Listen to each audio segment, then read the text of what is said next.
here we are, and this is Cristina Alvarado with me. Hello to everyone. How are you today? Thank you, Angie, for having me here with you in Action with Angie. It's a pleasure to talk to you and to everyone who's watching us today. Thank you very much for being here. Talk to me about this journey with embracing your heritage in El Salvador for the women and giving them the tools for leadership. Well, being a woman, in the society, and knowing sometimes that we lack the identity that we need to become leaders in our community and empower others. I've took this journey to help other women. We as women have a lot of influence in our children and in society. We like to talk a lot, so we can use that as a tool to connect, to help others develop and be raised up and discover who they are and become models for others, to inspire others into becoming who they really were meant to be and work together to make a better society every day. When you bring a woman to this, knowing that this has been going on since 2003, bringing over women from El Salvador, from how many places? 14 departments? Exactly. 14 departments. So you have many people there going and now becoming leaders. Have you had a specific or something that you remember the most from one of them that you want to share? Well, actually, because I'm always moving in my country, trying to help others, doing it in a way just to touch their hearts. I found women who've been to my conferences and who've reached out to me and said, I'm now doing this and that. I have become a leader in my society. I started to believe in who I am and what I had inside of me. And it's already been used to serve the society. So I have many stories of women like this. Everything I've done through the years has now a name and a place that are actually making a difference in society. And so I can bear the fruit now and say it was, worth doing it. And it's just an amazing feeling to help others to become who they are meant to be. And we have to also talk about how women work in the family, for example. And one of the things has a lot to do with, specifically in Latin America, where we're from, and many of you are from, how many women stay home and have that culture of men goes to work, women, which something that has been changing, but not as at its full capacity yet. How do you feel now seeing people, in this case women, that are becoming leaders? Does this also bring like kind of a stigma within their families, their husbands? Like, are they maybe not really agreeing with this? One of the things I've always done is try to see men and women as a team. I never try to compete. So whenever I teach a woman or help a woman realize who she is, I always tell her to do this in accordance with the husband as a team when they're married. Because some women are, head of family, and they're already working, and making the living for their house. But so it's been amazing challenge to teach women to understand that being married, it's not about losing yourself, and being a leader is not about competing with your husband, but making you a team with him. And the power of working together, it's you can reach more people. Yes. So it's been great because men have been actually cooperating with me so that their wives and daughters can really know who they are and grow and express themselves and become leaders. So it's been an interesting experience, even though I live in a country where the machismo is in Central America. El Salvador is one of the most machistas countries. Yeah. In the Dominican Republic, and I can say that too, being Dominican too. I grew up like learning that kind of culture as well. Exactly. And even though now with this new mentality that we have, the empowerment of women too, it has been a little bit changing. Yeah. But the mindset is not changing though. But what is when you talk about women in leadership and you mix it up with being a team with the male figure, then it's easier, you know, to raise up these women, because men don't feel threatened by the leadership of women. So that ingredient made it a real difference in my country. That's good. Now, talking about also the fact that you have been empowering, I will say, in a way, because when you become a leader, you have some sort of power. Actually, you have a spiritual power too within yourself, so you can believe in yourself, number one. So you can actually also, as a leader, share that power. Exactly. Now, as a mom, I've done the same. As a mom, though, you are a mom, right? Yeah. So you have that power to raise your children in a way that they feel they have self-esteem, that they have power themselves. It is interesting, you know, because of how society works in our countries, empowering your kids sometimes can become they can become a target for, you know, when they're in school. Mm-hmm. For example, I taught my kids to speak out. You know, even to me, I remember the first time I sat with them when they were in between 9 and 7 years old because I had 3 kids. And I sat with them and I told them that they had the freedom to tell me. I wanted to hear from them that how they saw me as a mom and in which areas they thought I needed to improve myself. Yes. And it was interesting because I thought when I was doing this exercise with them for the first time, I actually thought they were just going to say, "Mom, you're just the greatest," you know? But it was not that. And I let them become who they are and what they were meant to be. So when they were in class at school, they felt this freedom, you know, yes, to speak out.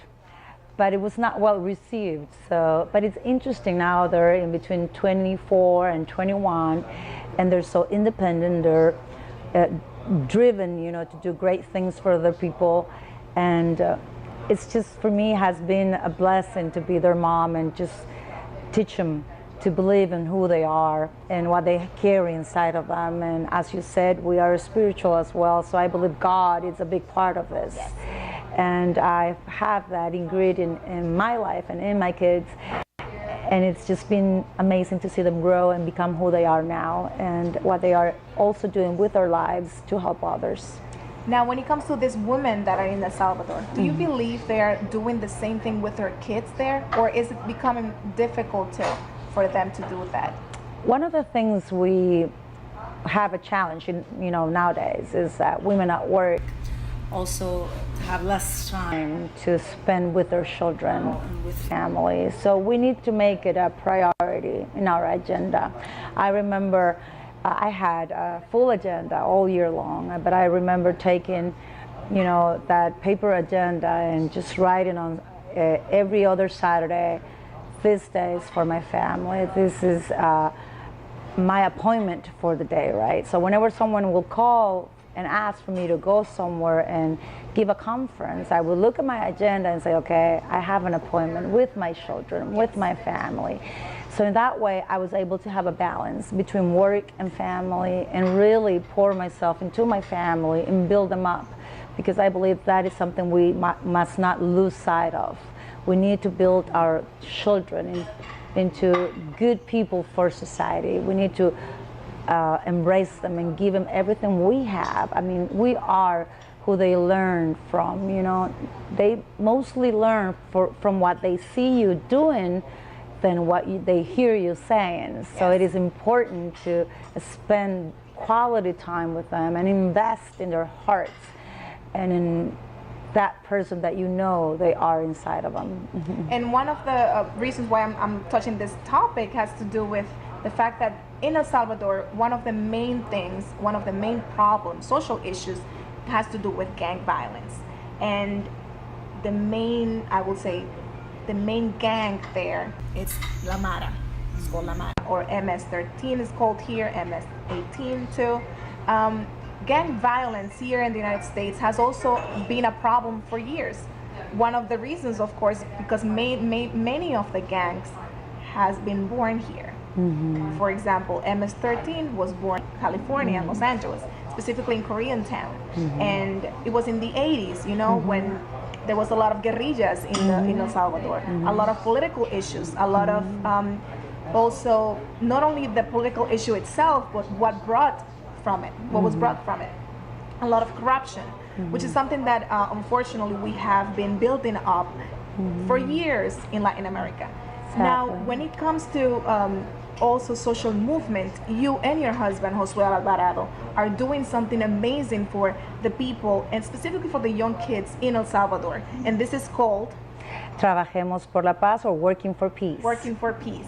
And I want you to share what's the promising purpose of Working for Peace? We work in rehabilitating these kids who were exposed to violence and inserting back into society.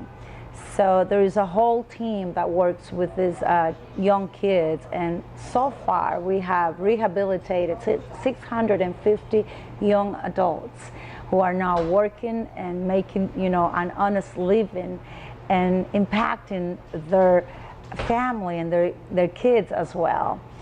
So it was a challenge when Josue saw like firsthand this violent scene when one of his friends' children was killed by a gang member, and his heart was moved, and he knew that even though he had been doing something for El Salvador, creating jobs and in a culture that it was different from what we have in El Salvador, he knew back then in 2009 that he had to do more.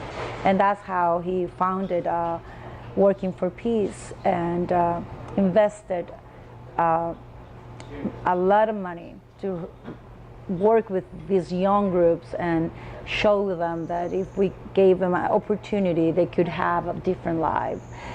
If you speak to some of these young men who live in these areas where are violented constantly, you would hear that they have an expectancy of living until 18 years old. And until 18 years old. Yeah. So the kids in El Salvador, most of them, Cristina is telling me right here that they have an expectancy of living until they're 18. But why though? Because if they live in these areas with a lot of violence, they know they have to be part of a gang or be killed. So the choices are really low for them, and when they get involved into a gang, they know that they risk, you know, losing their lives every single day. Yes. And so it is interesting when you show them that we really care for them, that most of them don't want to be a part of a gang, but what they need is an opportunity and someone to believe in them and to extend a hand. We don't give anything for free. What we're giving is just the opportunity for them to open up their hearts and enter into this process of rehabilitating themselves to become a good member of society. And so they have to work hard. But it's amazing how many of them want this help. Yes. And they're just crying out for someone to look at them and see them as a person and tell them, I believe in you and I can help you get out of that. I believe it's something that has to do with the lack of mentorship too. I believe so. I mean, we've experienced a lot of families being broken up because of the situations and the crisis in El Salvador, who migrated. Economic crisis that migrated to the United States. Yes. So the kids were left behind, and sometimes they didn't have someone to mentor them, to take care of them, to give them. I believe in you. Exactly. As you say. I believe in you. Exactly. And Working for Peace has that purpose. And to now, mentor those kids. Yes. And 650 kids now, young adults, have been rescued, I would say, from this unfortunate situation of living in which they are now part of the gangs, and they have... And these kids have never committed a crime. Okay. So they were part of a gang, but were still clean. Yes. And they were just looking for a way out. And thanks to Working for Peace, they found it. So there's a specific criteria to follow when it comes to rescue these kids? What is it is we believe in the law, and we want to abide by the law. So if someone has committed a crime, they will need to answer to the law. To the law. So we don't want to step over that. So these kids that are being rescued in this case are kids that have been part of the gangs but yet have not committed any crime. Okay. Now, working for peace is just one of the many things that Josue Alvarado is doing for El Salvador. Can you talk to me about your husband? Oh yes, I can tell you a lot about my husband. I'm really proud to be his wife. Who is Josue Alvarado? Josue Alvarado is a man who had to migrate to the United States 32 years ago because of the civil war that we had back then. There was 2 attempts of murder for his, to him. So he was basically forced to leave the nation and to seek a place where he could find opportunities to start, from zero again. So he came to Maryland and started his own company from zero. The way he tells the story, because I didn't know him back then, so he grabbed a carton box and he put 3 products in it: flour to make tortillas and plantains, because we Salvadorians like that. Okay. So he went to all these apartments where Salvadorians lived and knocked on every door offering these 3 products. He had a dream to become a businessman and to create a new life for the family. So people would sometimes make fun of him, saying, you need to find a part-time job at least. A better job, yeah. A part-time, they would say, like at least to make ends meet, to have food on the table. But he believed in his dream. So now you might know him around the area, basically Maryland, the tri-state area, through Rio Grande Company, which is a company that distributes us this nostalgic food in 29.